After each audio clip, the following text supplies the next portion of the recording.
Welcome, everyone, to a deep dive into the life and legacy of Steve Jobs, the guy behind Apple's massive success. Yeah, the man, the myth, the legend. Exactly.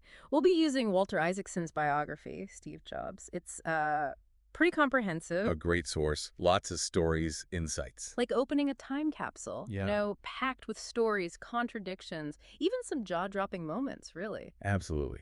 It's fascinating. We're not just looking at, a tech icon. Hmm. We're looking at a moment in history where you have counterculture, new technologies, and this relentless drive, like this drive for innovation, all coming together to create like the perfect environment for Apple to emerge. Right, right. And it all begins, well, like many of these stories do, with childhood. Isaacson really paints a vivid picture of Jobs growing up in a home designed by Joseph Eichler. Eichler, yeah, known for his modernist style. But it's not just about aesthetics. Eichler was passionate about bringing clean design and simple taste to, well, everyone, not just the wealthy. Important point, because it foreshadows like Apple's later philosophy. No, totally. The sleek lines, the user-friendly interfaces, the focus on accessible tech. It's almost as if those Eichler homes with their Mhm. open layouts and those floor-to-ceiling windows were a blueprint for Apple's, aesthetic. It's crazy how those early influences can shape someone. And it wasn't just the architecture. Jobs' dad, a mechanic, he instilled in him this love for taking things apart, understanding how they worked and putting them back together. Those weekend trips to junkyards weren't just about, scavenging parts. They were about fostering a curiosity for how things worked. For sure. Isaacson tells a story about a 12-year-old Jobs, like cold calling Bill Hewlett, the co-founder of HP, just to request parts for a school project. Wow. That boldness, that initiative, landed him a summer job at HP. He was assembling frequency counters. What an experience at that age. Right. Talk about formative. And I think it's fascinating that Jobs later recalled asking a supervisor at HP like what he liked most about his work.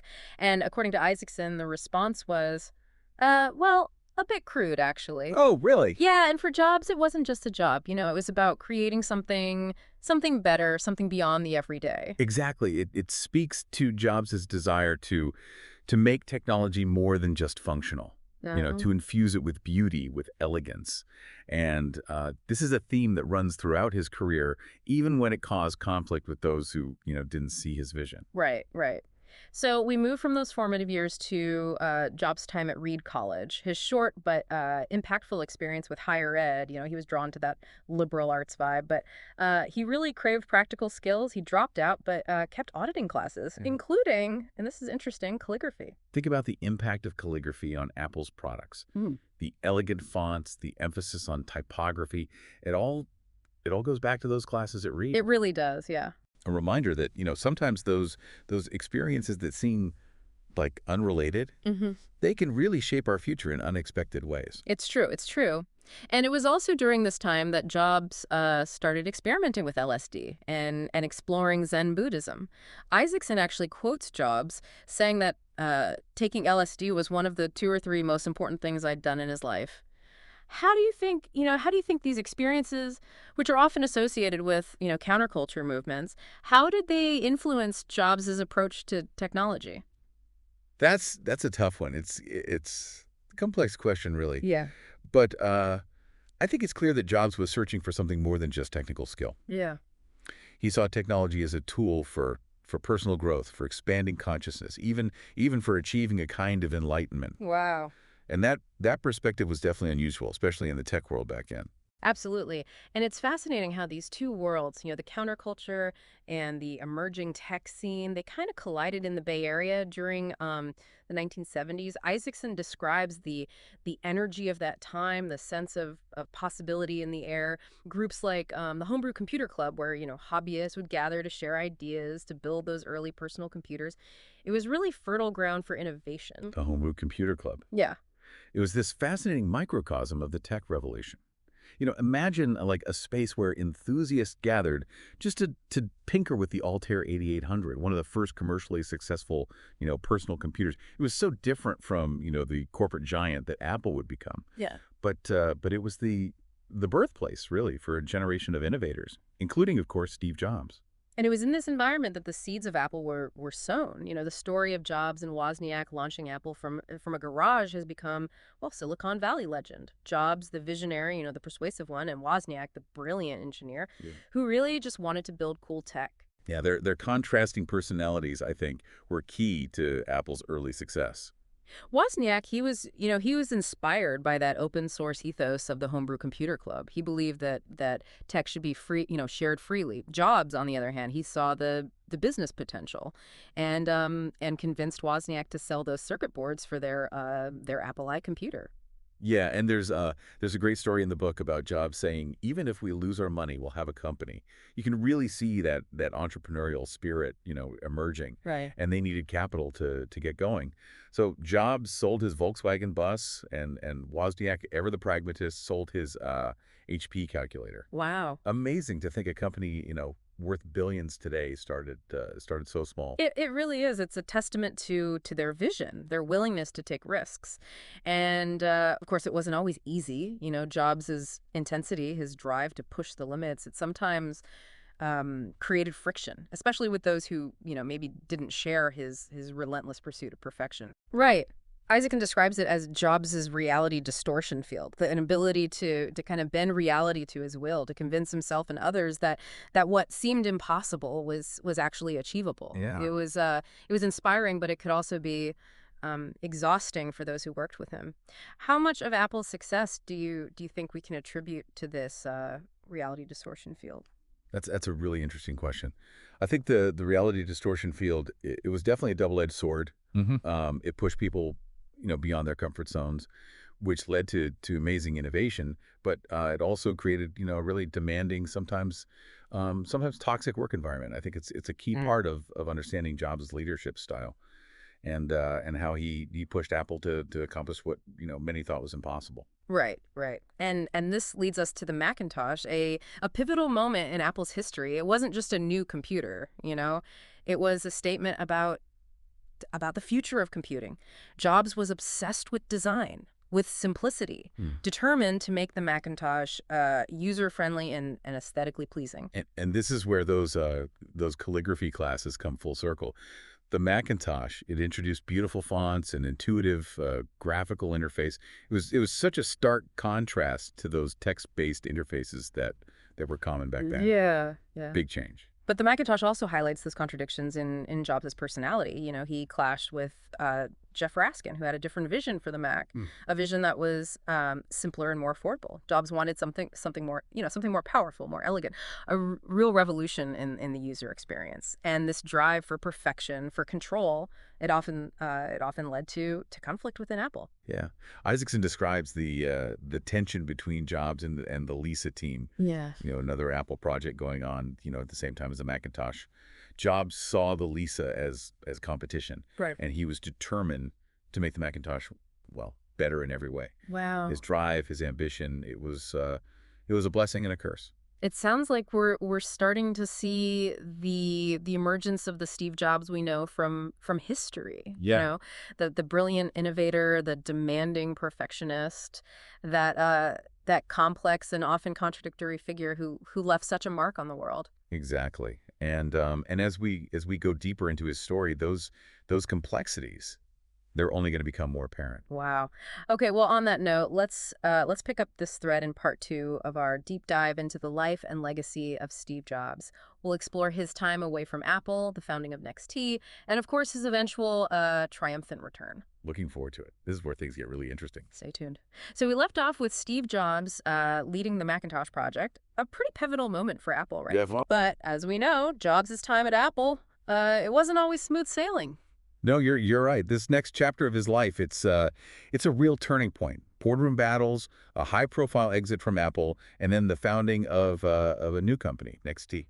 This period, it's often seen as a sort of, exile for Jobs. He was pushed out of the company he built by, well, the very people he brought in to help manage Apple's growth. Yeah, one of the key figures in all this is John Scully, the former Pepsi executive that Jobs personally recruited to be Apple's CEO.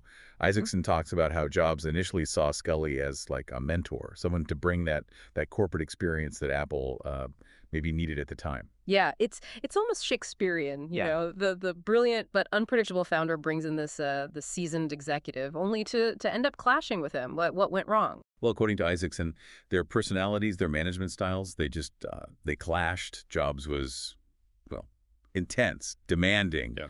often unpredictable. Scully was more traditional, more used to a corporate hierarchy, that kind of structure. Isaacson shares some anecdotes about Jobs publicly humiliating employees, creating this toxic work environment. It's a side of Jobs we often hear about, but it's still pretty startling to see it play out. Yeah, you have to remember, Jobs was incredibly passionate Yeah. about his work. I mean, he had this clear vision, and he expected everyone around him to share that same level of commitment.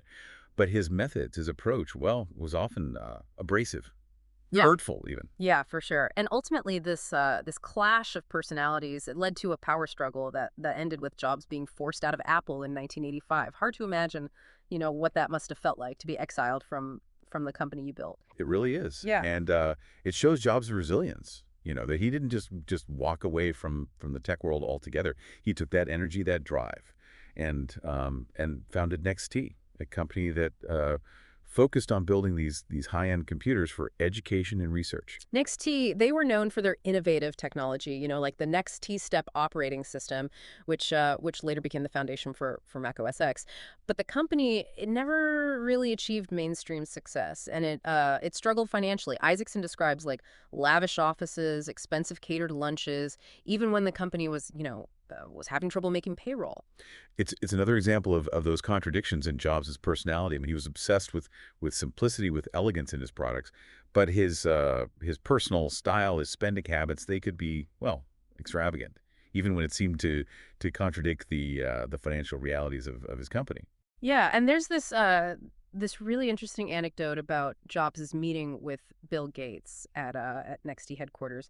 Isaacson describes how Gates, who was, I mean, a giant in the tech world at that point, Gates was brutally honest about the NextT computer. He called it crap. He refused to develop software for it, and it just solidified their rivalry. Yeah, it's fascinating to see these two titans of tech, each with their own vision for the future of computing, clashing in such a direct way. Rivals, sure, but it was also this grudging respect between them. Like they recognize each other's brilliance. So Jobs is out of Apple. NextT is struggling. What happens Well, next? this is where the story takes another turn.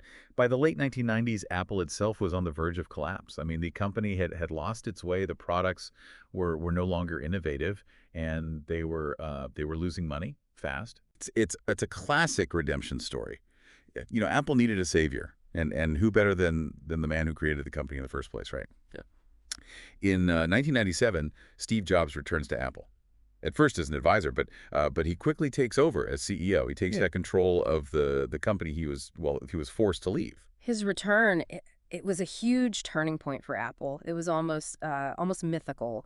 What were some of the key changes Jobs made when he came back? Well, first, he simplified Apple's product line. Yeah. It had become, bloated and confusing. He cut the number of products way down. Mm. He focused on a few key areas where Apple could really excel. This focus on simplicity, on clarity, it reminds me of those Eichler homes we talked about, Oh, yeah.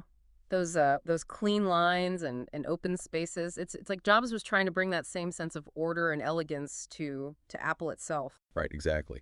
And it wasn't just about, simplifying the products. Jobs also, he revitalized Apple's design team, Yeah. led by Jony Ive, of course. They worked closely together to create products that were not only functional but beautiful, objects of desire, things that people wanted to own, to use. This leads to the launch of the iMac in 1998, a colorful all-in-one computer that signaled this huge shift in Apple's design language. It was such a departure from those beige boxes that were everywhere in the PC market. The iMac was, I mean, it was a huge success, critically and commercially. It really captured people's imagination, put Apple back on the map as a company that was, innovative, stylish, and user friendly. It was a clear sign that Jobs hadn't hadn't lost his touch. And then, then came the iPod in 2001, a device that revolutionized how we listen to music. Isaacson describes Jobs' meticulous attention to detail, the scroll wheel, the simple user interface,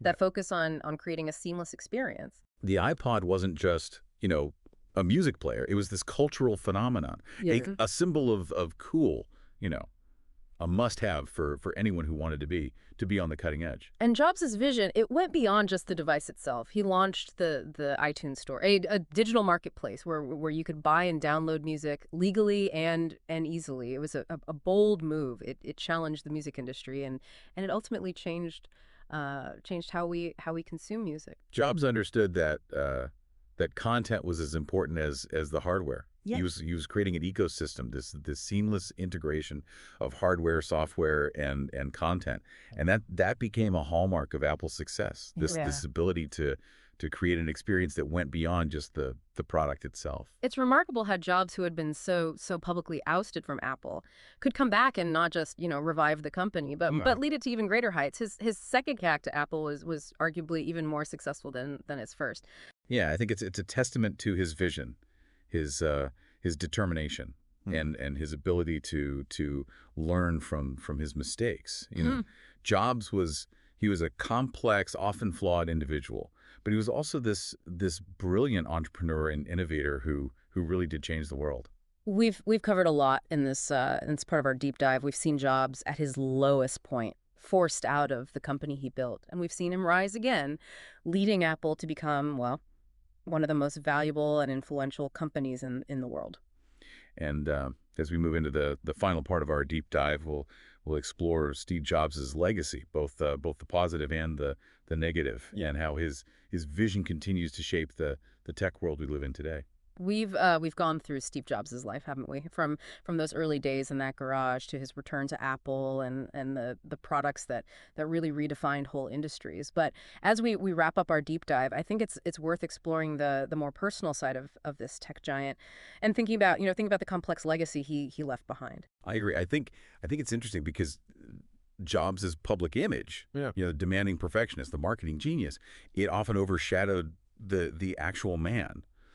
And Isaacson's biography, I think it helped us see beyond that, to reveal a more nuanced picture. Yeah. His relationship with his daughter, Lisa Brennan Jobs, that's a particularly poignant part of the book. Yeah, it's a story that adds this layer of human complexity Yeah. to the often mythologized figure of Steve Jobs. Right, he initially denied paternity of Lisa, even while her mother was struggling financially, and in that period, as Isaacson describes it, it's marked by Jobs's denial, but also his eventual, though sometimes strained, reconciliation with Lisa as she grew older. This part of Jobs' life, his personal struggles, his personal triumphs, it reminds us that even those who, achieve this incredible success, they grapple with the same flaws, the same vulnerabilities as all of us. And it also speaks to those complex family dynamics, the impact of our early choices, and the potential for growth, for reconciliation, even when we've made mistakes in the past. Right. And Isaacson also sheds light on Jobs' relationship with Laureen Powell, who he married in 1991. They built a life together, and while details are limited, it's clear that Laureen gave Jobs a sense of stability, a grounding, especially during his later years. Yeah, and we see these glimpses of a different side of Jobs. Yeah. In these personal moments, a tenderness, a vulnerability that contrasts with that hard-driving persona he presented to the world. It's a reminder that people are complex, capable of great ambition and deep love, and sometimes they struggle to balance those competing forces. And of course, we can't talk about Steve Jobs without talking about his battle with pancreatic cancer. Right? Yeah. Isaacson details Jobs' approach to his illness, which in many ways mirrored his approach to so many things in life. This mix of intense focus, unconventional choices, and this relentless optimism that sometimes bordered on denial. It's both inspiring and heartbreaking to read about Jobs' determination to fight for his health. His exploration of alternative treatments, and his unwavering belief that he could will himself back to help. But it also highlights those limitations even of the most brilliant minds, right? And the unpredictable nature of life itself. His death in 2011 at only 56, it sent shockwaves through the tech world and beyond. It felt like the end of an era. The loss of a visionary who had fundamentally changed our relationship with technology. It's interesting to think about how Jobs' legacy has evolved since his death. Yeah. On the one hand, he's revered as a genius, Yep. an innovator who transformed so many industries Yeah. from personal computing to music to mobile phones. His products, with their sleek designs, their intuitive interfaces, they become ubiquitous, Yeah. almost inseparable from modern life. And yet there's also this growing awareness of the less flattering aspects of his personality, the ruthlessness, the demanding nature, the tendency to take credit for the work of others. Isaacson doesn't shy away from these less savory aspects of Jobs's character. He gives us a balanced portrait, one that acknowledges the brilliance and the flaws. And it's that complexity, that duality that makes Jobs such a fascinating, enduring figure. He wasn't just, a tech genius. He was a force of nature, a disruptor, someone who challenged conventions, who pushed boundaries, Yeah. and often left behind, both admirers and detractors. So as we finish up this deep dive into the life and legacy of Steve Yeah. Jobs, what stands out to you? What are the key takeaways, the lasting lessons we can learn from his journey? I think for me, it's the power of vision. Yeah. That unwavering belief in the ability to create something, something truly remarkable. Jobs Right. wasn't afraid to challenge the status quo, to push boundaries, to pursue his vision with a single-mindedness Mm. that was inspiring and sometimes a little intimidating too. Right. He also understood the importance of storytelling, Yeah. of connecting with people on an emotional level. Mhm. Apple products, they weren't just gadgets. They were lifestyle choices, extensions of ourselves, Right. reflections of our aspirations, our desires. Jobs was a master at crafting narratives that resonated with consumers, that made Yeah. them feel like they were part of something bigger. And maybe the most important lesson of all is that innovation comes from this blend of passion, of creativity, and this relentless pursuit of excellence. Jobs' story reminds us that it's not enough to just have a good idea. You have to fight for it, to obsess over the details, to never settle for anything less than the best. So here's a final question for you to think about as you reflect on this deep dive. How do you think Steve Jobs will be remembered in the years to come? Will he be celebrated mostly for his innovative products, or will his legacy be tarnished by the more controversial aspects of his personality? That's a great question. It's a question that historians and cultural critics will probably debate for years to come. But one thing's for sure, Steve Jobs' impact on technology, on design, and on our collective imagination, it's undeniable. He left a mark on the world, and his story continues to fascinate us, to inspire us, Yeah. even years after his death. Well said. Well, thank you all for joining us on this deep dive into the life and legacy of Steve Jobs. It's been a journey through innovation, through ambition, and through the complexities of human nature. We hope you've gained some new insights, some new perspectives on this iconic figure and the enduring power of his vision. Thanks for listening.